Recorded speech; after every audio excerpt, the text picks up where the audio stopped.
मेहरबानी शुक्रिया। मेरा मंशूर है गरीबों की मदद और तरक्याती काम और जो बेसिक हमारी जो फैसिलिटीज़ हैं आवाम को वो फैसिलिटेट करना, हेल्थ है, एजुकेशन है, उसके बाद ये वाटर सप्लाई और सीवरेज वगैरह और उनकी जो है उनकी रहन सहन का जो मेयार है उसको बेहतर करना।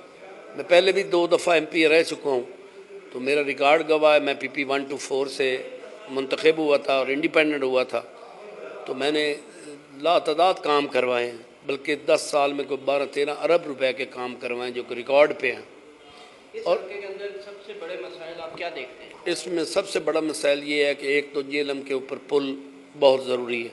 अगर वह पुल बन जाए तो खुशाब, बखर, मियाँ वाली, फैसलाबाद के साथ लिंक हो सकता है और लोगों को जो रोज़मर्रा का प्रॉब्लम है वो भी दूर हो सकता है, क्योंकि इस साइड वाले और उस साइड वाले रिश्तेदारियाँ भी हैं, रकबे भी एक जैसे हैं, यानी उधर भी और उधर भी, मौज़ात भी हैं, कुछ उधर चले जाते हैं, कुछ उधर चले जाते हैं, मौज़ा एक ही है। तो इसमें जो प्रॉब्लम जो आ रहे हैं, पुल की अशद ज़रूरत है और पुल से काफ़ी हमारे इलाके की जो तरक्की भी होगी और लोगों के लिए आसानी भी पैदा होगी। दूसरा जो सबसे बड़ा मसला है वो है कि यहाँ अलाटी जो हैं उनको परेशान करते हैं और यहाँ के जो साबिक MP साहबान हैं वो ख़ुद उसको ब्लैकमेल करके और उनको झांसा दे के और उनको प्रेशर दे के वो ख़ुद ख़रीद लेते हैं।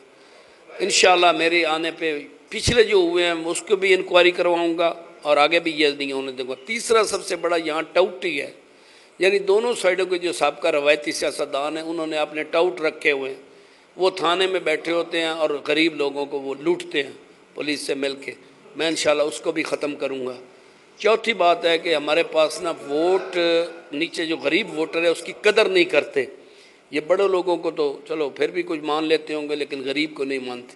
तो मेरी कोशिश होगी कि गरीब का बोल बाला हो और मेरा पिछला मंशूर भी यही रहा है। मैं आपदा फैसल और बड़े गाड़ी सरदार और बड़े बड़े लोगों का मुकाबला करके आया हूँ। सिर्फ गरीब की मदद करके और गरीब के प्यार करके मैं स्टेज पे पहुँचा। खान साहब, आप मुस्लिम लीग नून के नज़रियाती कारकुन हैं और बड़ा लंबा अरसा आपका नून लीग के साथ है। इस वक्त आप नून लीग के मुखालिफ लड़ रहे हैं, तो कैसा फील करते हैं कि आपको इस इलेक्शन के अंदर क्या क्या मज़ामत पेश आ सकती है? मैं मुस्लिम लीग के बिल्कुल जैसे आपने फरमाया नज़रियाती हूँ, लेकिन मेरे अपने हलके की मजबूरी है। जिस तबके को मैं सपोर्ट करता हूँ उस तबके की मेरे अलावा कोई आवाज़ बन नहीं सकता। मैं गरीब आवाम को की आवाज़ हूँ और उनकी आवाज़ उठाता हूँ, तो मुझे उनकी आवाज़ या उनकी नुमाइंदगी करते हुए जो है ना फ़ख्र महसूस होता है कि उन्होंने मेरी हमेशा कदर भी की है और मुझे जितवाया भी है, तो मैं उनको छोड़ नहीं सकता। जो अब नून लीग ने जिसको टिकट दिया है वो नून लीग का कभी भी नहीं रहा, उसका बाप भी नहीं रहा, वो महा लोटा है। लेकिन ये तो अब मुस्लिम लीग को देखना चाहिए उनकी क्या मजबूरी है या क्या मसला है कि उनको जो अपना उनका मंशूर है उसके नफ़ी उन्होंने की है। और मुस्लिम लीग नून के जो साबका या उनको पुराने सपोर्ट करने वाले नज़रियाती हैं उनको छोड़ के उन्होंने एक लोटे को दी है। बहरहाल इसके जवाब तो वो मुस्लिम लीग नून ही दे सकती है। मैं आज़ाद लड़ूँगा और आज़ाद लड़ के मैं अपने आवाम के फ़ैसले के मुताबिक जो मुझे वो कहेंगे हम उस पार्टी में जाएंगे। वहाँ है कि आप बैठ जाएंगे इलेक्शन के हवाले से और नून लीग की तरफ से आप पर प्रेशर आएगा, किसी बड़े का फ़ोन आएगा, लंदन से भी फ़ोन आ सकता है, तो उस सूरत में आपकी क्या स्ट्रेटजी होगी? जो बैठने वाली बात है ना, एप्लीकेशन देने से पहले अगर मुझे पार्टी एतमाद में लेती और लंदन की बजाय फैसलाबाद से भी फ़ोन आ जाता तो मैं उसे एक्सेप्ट कर लेता। अब मैंने कागजात जमा करवा दिए हैं, अब मैंने इलेक्शन लड़ने का फ़ैसला कर लिया है। अब मुझे अमेरिका से भी फ़ोन आएगा तो मैं नहीं बैठूँ और ना ही मेरा मतलब इस किस्म का प्रोग्राम है। आज़ाद इलेक्शन लड़ूंगा, इंडिपेंडेंट, अपनी आवाम की नुमाइंदगी करूंगा। और जो ये लोग कहते हैं कि ये बैठ जाएंगे, वो भूल में, उतनी उनकी औकात ही नहीं है कि मैं उनके हक़ में बैठूं। मैं बहुत बड़े बंदों से मुकाबला करके आया हूँ, ये उनके मुकाबले में कुछ भी नहीं है। और मैं पहले भी आज़ाद लड़ के आया हूँ, मेरे लिए कोई पहला इलेक्शन नहीं है कि आज़ाद लड़ूंगा तो कोई ऐसे, तो वो इतना अपना टाइम ज़ाया कर रहे हैं, बड़े आवानों में फिर रहे हैं। मैंने इलेक्शन हर सूरत लड़ना है बशर्ते मेरी ज़िंदगी, बाकी बैठने वाली कोई किसी किस्म का सवाल ही नहीं पैदा। अपने मुखालिफ किस उम्मीदवार को आप मजबूत समझते हैं तीनों में से? पहले मेरा ख्याल था कि दूसरे नंबर पे शायद आज़म चेला है, लेकिन अब मैंने जो हल्के में सारा फिर के देखा है ना, मैं हर जगह पे मौजूद हूँ। मेरे मुकाबले में कहीं चेला है और कहीं जबोवाना है, کوئی ایسی جگہ جہاں جبوانا نہیں ہے، کوئی ایسی جگہ جہاں چیلا نہیں. میں ہر جگہ پہ موجود ہوں، اس لیے میں سمجھتا ہوں کہ میں جیت جاؤں گا. اور ان کے بارے میں صحیح اندازہ لگانا مشکل ہے، کیونکہ وہ ان کی مختلف حالات واقعات ہیں. میری اپنی 4 یونین کونسل سابقہ کنسٹیچوئنسی کی آتی ہیں، وہاں میں 100 میں سے 75% میں نے لے جانا ہے. تو وہاں 4 آنے جو باقی ہیں اس میں 2 آنے یا 3 آنے اعظم لے سکتا ہے، جبوانا صاحب وہاں سے فارغ ہیں. اسی طرح آپ بلو سے ماچھوال تک آئیں تو وہاں جبوانا اور میرا مقابلہ ہے، اعظم فارغ ہے، کیونکہ انہوں نے الاٹیوں سے جو ماری ہیں نا لاٹیں، ان کا بڑا ان کا ہے. ویسے کام بھی انہوں نے کیا. جہاں سے آگے چلیں تو 3 حصے ہو جائیں گے، جو 18 ہزاری اور 7 کے جو موضوعات ہیں وہ تینوں لیں گے. ہو سکتا ہے اس میں سے میرے سے دوسرے کینڈیڈیٹ زیادہ لے جائیں چونکہ ان کا گھر شہر ہے. پھر 18 ہزاری سے آگے روڈو تک جبوانا اور میرا مقابلہ ہے، اعظم تیسرے نمبر پہ ہے. اور سیم اسی طرح مطلب یونین کونسل رشید پور اور کوٹ مراد، وہاں میری پوزیشن اور جبوانا کا مقابلہ ہوگا. تو یہ پوزیشن ہے. اور ملو والا مور جو ہے وہاں بھی میری پوزیشن بہتر ہے، وہاں جبوانا کی پوزیشن اور دونوں کی بلکہ چیلے صاحب کی بھی کمزور ہے. وہاں مجھے بہت زیادہ رسپانس مل رہا ہے، چونکہ میں ایک نیا ہوں، دوسرا ان دونوں نے وہاں کوئی ڈیلیور نہیں کیا، جس وجہ سے مجھے امید ہے کہ میں وہاں سے زیادہ جیتوں. کون سے 3 سوالات آپ اپنے مخالف کینڈیڈیٹ سے کرنا چاہیں گے کہ ان چیزوں کا وہ جواب دیں؟ انہوں نے اس حلقے میں اتنا عرصہ اقتدار سنبھالا ہے، آپ تو نئے ہیں اس حلقے کے اندر.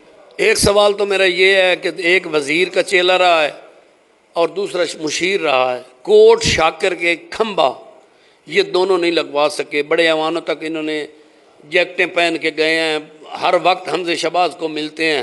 ایک کھمبا کوٹ شاکر کا نہیں لگا، جس سے پوری آدھا پی پی جو ہے وہ بیچارے وہاں کے وولٹیج پورے نہیں ہیں. حالانکہ وہاں وہ بن چکا ہے، کیا نام ہے اس کا، گریڈ اسٹیشن. اس کے ایک کھمبے کی وجہ سے آدھی پی پی جو ہے وہ پنکھے بھی نہیں چلا سکتی، چھوٹے چھوٹے بچے ابلتے ہیں.